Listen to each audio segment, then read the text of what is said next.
ñu ngi leen di nuyu di leen jaajëfal yéen ñuy suivre chaîne bii di xalaat TV ñu leen di dalalaat ci seen jàngatu bés bi.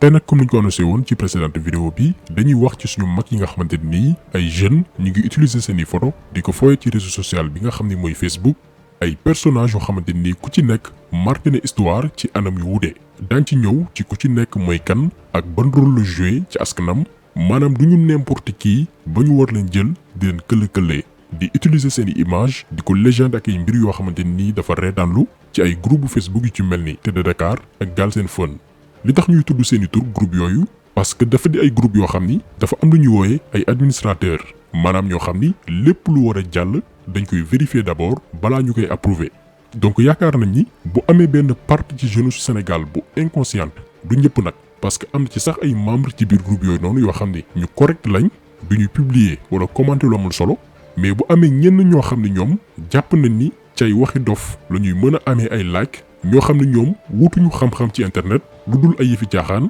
léegi romb nañ loolu li leen dese mooy jël ay photo suñu mag yu baax yi di leen caaxaanee ñun jàpp nañ ni administrateur groupe yooyu noonu ñoo war a jël seeni responsabilité di xool yan publication la ñu war a jàllale surtout bu fekkee ni ay photo maami jàmbur la ñuy jël di ko fooye maanaam pendant que yeneen réew ñi ngi gëstuwaat seen histoire di màggal seeni mag yu baax di xool naka lañ leen di mën a jàngalee ci école yi pour ndaw yi xam leen mën a roy ci ñoom ñun ñoo ngi ci di suufeel ak ñàkk wormaal suñuy maam lii moo ñu métti ba ñu ne nañ ci indi leeral wax ñan ñooy suñu mag yooyu ñu jël seeni photo di ci jàllale ay message yoo xamante nii wute naak la ñu jot a xeex ba ñuy dund.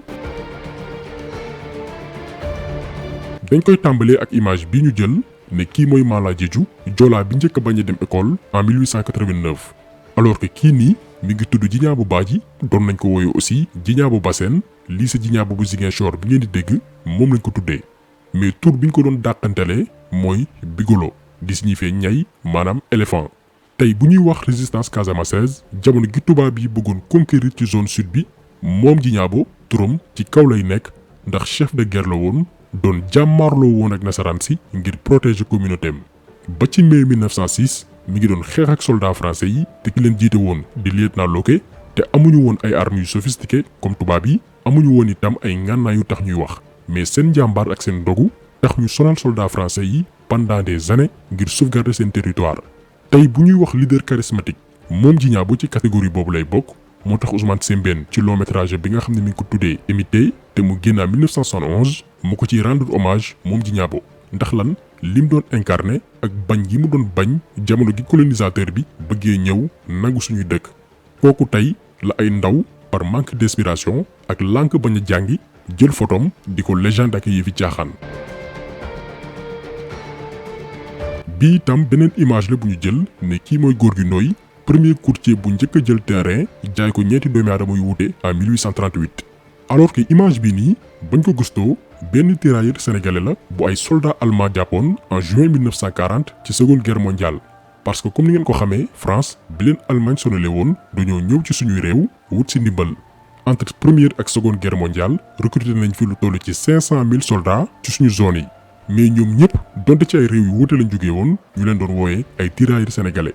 peut-être ñenn ñi dinañ posé wu la question lan moo tax suñu maam yi nangu woon dem xeexal France li ñu war a comprendre foofu mooy tolloon nañ jamono goo xamante nii ci suñu dëkk yi commencé woon nañ yeewu ci mbir boobu ba tolloon nañ benn époque yombul woon pour France jël si fi ay soldats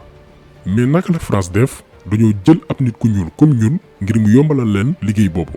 Blaise Diagne la ñu jël def ko député en mai 1914 muy premier africain bu ko nekk mais loolu c'était un moyen pour France ngir mën koo def missionnaire maanaam benn pion la woon bu ñu bëggoon utiliser ngir mu yombal leen recrutement wu soldat moo tax bu ñu gisee ay sénégalais wala ay africains di ndamoo ni naan Blaise Diagne muy premier député noir ñun ay rey la ñuy def ndax li tax ñu jox ko ndomba tànk boobu noonu mooy mu defal leen mission biir Afrique francophone.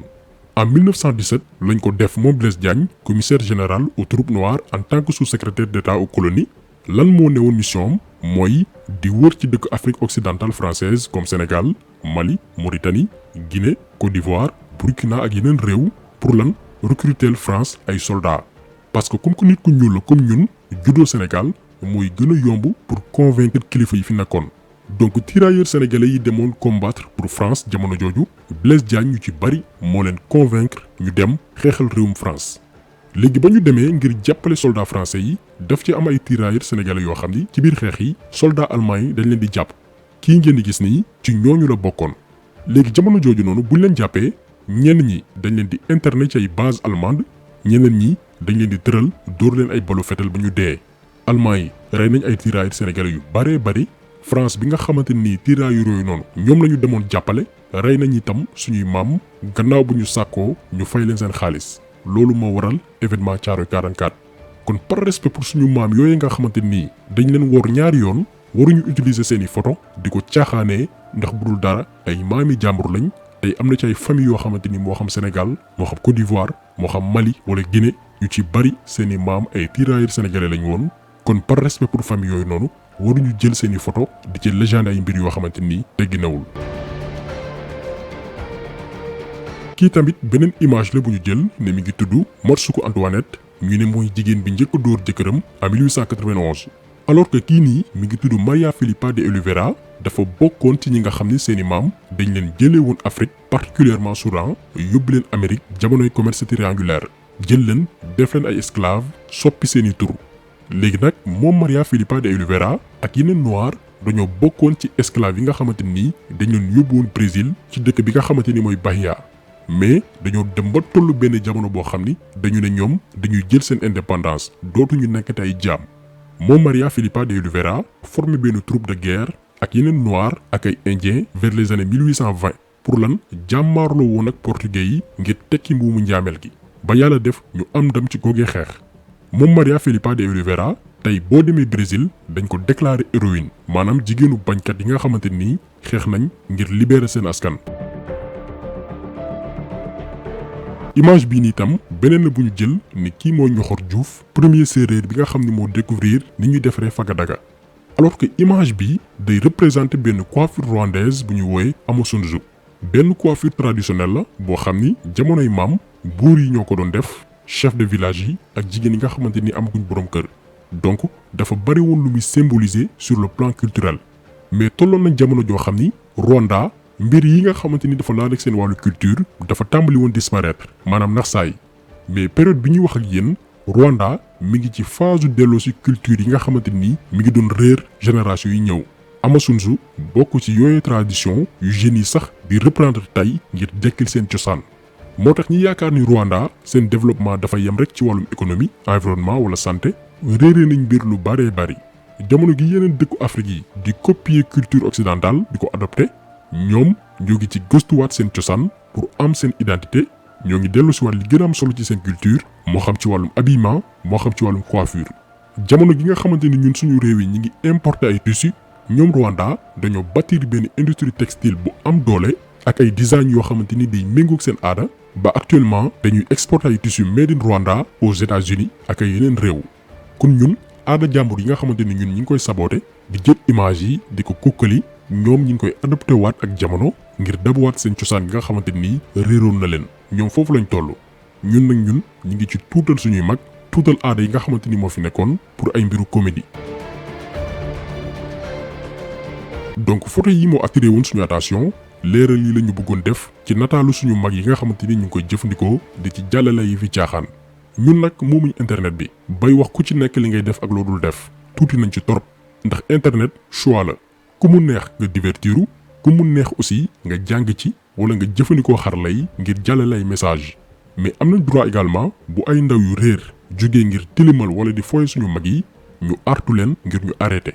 tey xel xalaatul nga dem ci yeneen réew ñuy tuutal seeni mag wala ñu utiliser seeni photo di ci jàllale yi fi caaxaan au contraire dañ leen di màggal di leen yëkkati ba génération bu ci ñëw jàng ci ñoom roy ci ñoom copier valeurs yi nga xamante ni ñi ngi ko doon transmettre mais Sénégal ku xool tey benn partie jeunesse bi da ngay tiit pour ëllëgu réew mi et pourtant am nañ ay références yu ñu mën a roy ñàkkuñ ay repères mais dafa fekk ni souvent lu safaan wu la ñuy gën a mettre en avant ba ci tey groupe Facebook yi ñuy publier photo suñu mag yi di leen saboter lu gën a ñàkk solo souvent la ñuy encourager bari na ñoo xamante ni sax dañuy jéem a poster lu am njariñ mais amaana seen publication sax kenn du ko approuver c'est-à-dire que ñoom dañoo opter benn mbir d'accord am nañ ci droit parce que seeni groupe la ñoo ko créé. et comme ni ñu ko waxee sànq internet choix la mais seen yi fi caaxaan nga la waay nañ ci génne suñu mag yi nga xamante nii seen dund gépp dañ koo xeexal seen askan. nit ki nag mun nga fo moo xam Facebook moo xam Instagram moo xam YouTube mun nga sax def comédie parce que ci dundu doomi aadama la bokk. ñun ñii dañuy seetaan ay comédiens yu ci mel ni Mame Balla Mbow Mahfous wala ay Doudou fait des vidéos ñun jàpp ni sax li ñuy def moo gën ñoom li ñuy def parce que ñi ngi bëggal ay doomi aadama di nga leen seetaan reetaan fàtte say problème mais lépp ñi ngi koy def dans les règles de l'art sans que ñu offensement mu jàmbur sans que ñu tilimal aussi culture jàmbur. mais ñi nga xam ne ñoom bëgg nañoo def comédie te amuñu inspiration dañ leen war a noppiloo parce que mën nañ taalum réew. comédie boo koy def da ngay am talent naturel bu la yàlla may nga exploité ko ba loo wax lu mu ñàkk-ñàkk solo day neex nit ñi mais doo utiliser ay photo maay mi jàmbur di ko fowee te loolu ñu ngi ciy interpeller administrateur groupe Facebook yu ci mel ni Télé Dakar ak Galsen Fun parce que majoritairement ay jeunes ñoo leen di suivre donc bu ñu mënul utiliser seeni canaux pour jàngale ci itam nañu fexe ba bépp publication bu jëm ci ñàkk worma bañ a jàll. kon jàngat bi tey loolu woon ñu ngi leen di gërëm di leen jaajëfal di leen di daje beneen yoon ci beneen jàngat jaa ngeen jëf.